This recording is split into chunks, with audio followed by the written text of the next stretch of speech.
ओम तव कथामृतम तप्त जीवनम कविभिडीडितं कल्मषापहं श्रवणमंगलं श्रीमदाततं भुवि गृह्णन्ति ये भुविदा जनाः।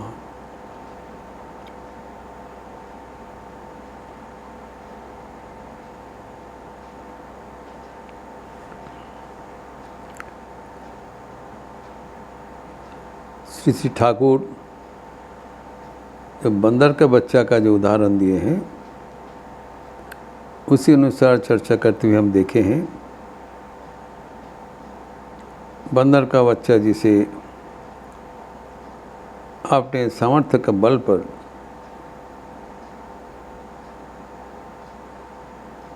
माँ को कंधे पर चढ़ के भ्रमण करते हैं, कभी कभी गिर भी जाते हैं,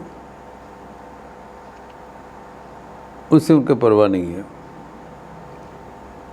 उसी तरह जो वीर भक्त है उनको भी जीवन का सामना, चुनौती का सामना करना चाहिए। यही बात चल रहा था। वो कहते हैं आफत आने से रक्षा करने के लिए प्रभु को नहीं बुलाते हैं, आफत को सामना करने के लिए सामर्थ्य के बुलाते हैं। और इसमें हमें याद रखना चाहिए कि हमारे जीवन का जो प्रतिकूलता है वो स्वयं भगवान को ही भेजा चुका है। स्वयं भगवान ही कृपा करके हमारे जीवन में इतने जो प्रतिकूल अवस्था भेज देते हैं। इसके कारण है प्रतिकूल अवस्था सामना करते हुए हमारा उत्कर्षता बढ़े, हमारा अंतर्निहित शक्ति है वो प्रकट हो जाए, हम जीवन को स्वास्थ्य सम्मत रखें।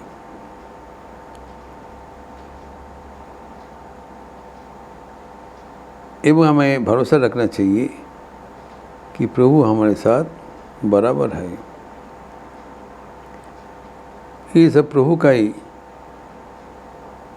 दिया हुआ, अगर विपद भी हो इस प्रभु का ही दिया हुआ बंदोबस्त है। इसलिए एक संगीत में रविंद्रनाथ ये कहते हैं, नय हे मधुर खेला तुम्हारे आमाय सारा जीवन सकाल सुनते बला। भक्त भगवान को कह रहे हैं तुम्हारे साथ हमारे ये जो लीला है ये बराबर मधुर नहीं है, कभी कभी बहुत ही कष्टदायक है। वो कहते हैं कतबार जे निबल बाती गरजे एलो झड़ेर राती संसारेर এই দুলায় দিলে সংশয়েরই ठेला। कितने बार जो बिजली का जो घर्षण, जो वज्रपात का प्राकृतिक दुर्योग, कितने बार हम मुकाबला कर चुके हैं। एवं बराबर हमें संसार में हमारी यात्रा है तो वो अपने सीमा पर रखते हुए हम उसकी याद करते हैं।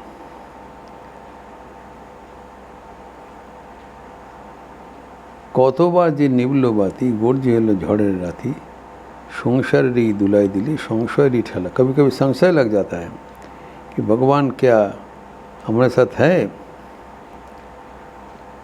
तो इतना विपर्जय क्यों। बारे बारे बाँध भांगिया बन्या उठेছে दारुण दिने दिखे दिखे कान्ना उठेছে। चारों ओर बाढ़ आ गया, रोना धोना आ रहा है, विपरीत चित्र बताते हैं। और आखिर में कहते ओगो रुद्र दुखे सुखे এই কথাটি বাজলো বুকে তোমার প্রেমে आघात আছে নাই को अवहेला। तो उनको रुद्र कहा गया है। रुद्र मीन्स कठिन, कठोर।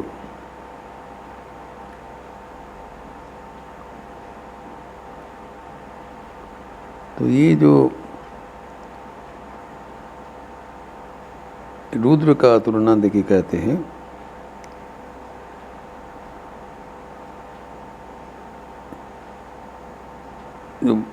जो भगवान के साथ हमारा जो संपर्क है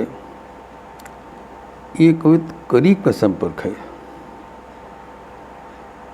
सिर्फ हमारे जीवन का दुख और सुख का चित्र बदलने से ये रिश्ता नहीं बदलता है। आप बराबर हमारे साथ हैं रहेंगे और ये याद रखते हुए हमें एक भयहीन जीवन यापन करना चाहिए। यही बात है, कोई संशय नहीं होना चाहिए, भगवान हमें कभी छोड़ेंगे नहीं। अगर चलते वक्त हमारा पतन भी हो जाए, कठिनाई सामना करे, तो उसमें भगवान हमें मदद करने के लिए बराबर तैयार है।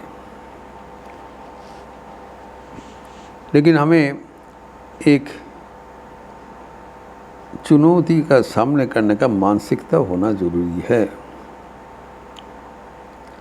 भयभीत होने से हम जीवन में कभी सफल नहीं हो पाएंगे। इसलिए स्वामी विवेकानंद बहुत ही कठोर भाषा में इसको कोसा है कि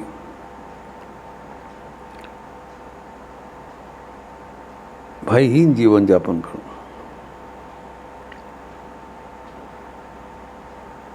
जो दीनता हीनता का आश्रय नहीं लेकर स्वामी जी के आह्वान है, भयहीन हो जाओ।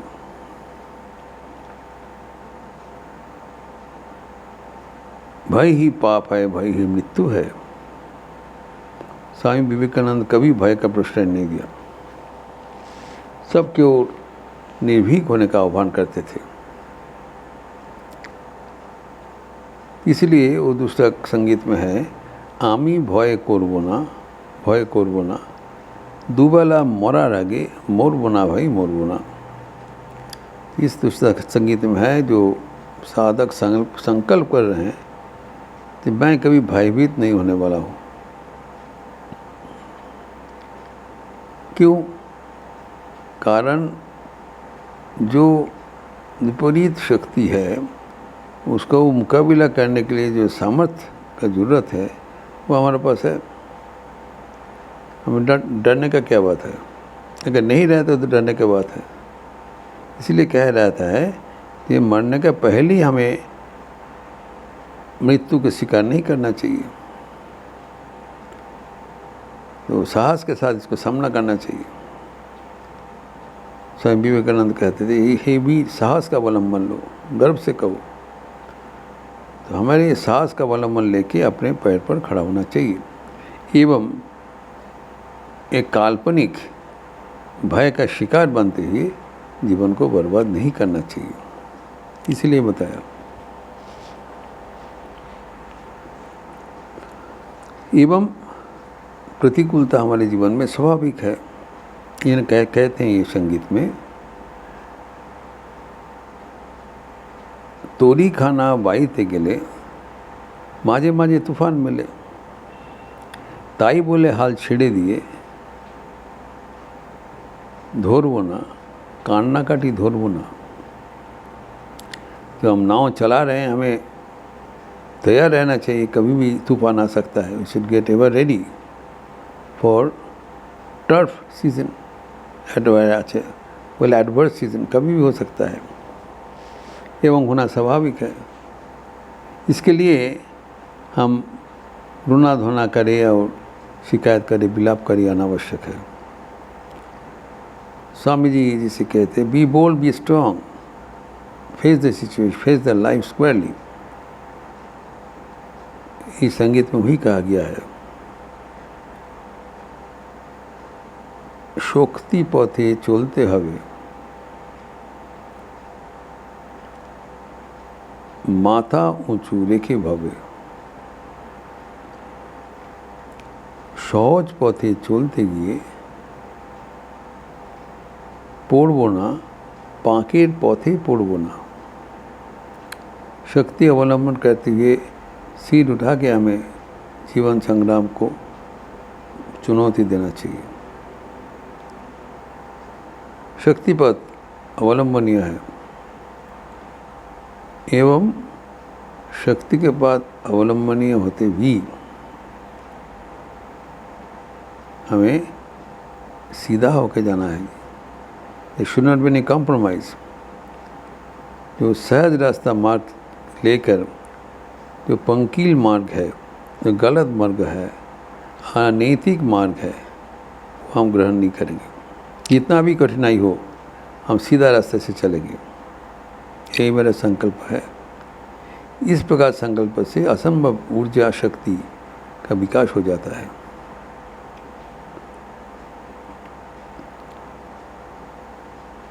फिर कहते हैं धर्म आमार माथाय देखे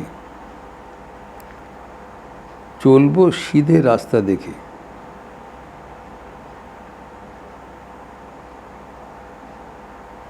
विपद यदि एसे पड़े সরব না, ঘরের কোণে সরব না। Heart with in and got over it. जो धर्म पथ है, विचार है, बुद्धि है, माथा रेखे guiding force is in the intelligence. तो ये धर्म का पंथा लेते हुए, ताकि अधर्म पंथा न अनैतिक मत, जो नैतिक एवं सर्व कल्याणकारी धर्मपथ उसको अपनाते हुए और सीधा रास्ता देखते हुए हमें चलना चाहिए, तो ताकि हमारा जीवन अन्यों के लिए अनुकरणीय बन सके। धर्म के साथ युक्त होकर सीधा होकर हमें संसार में चलना चाहिए।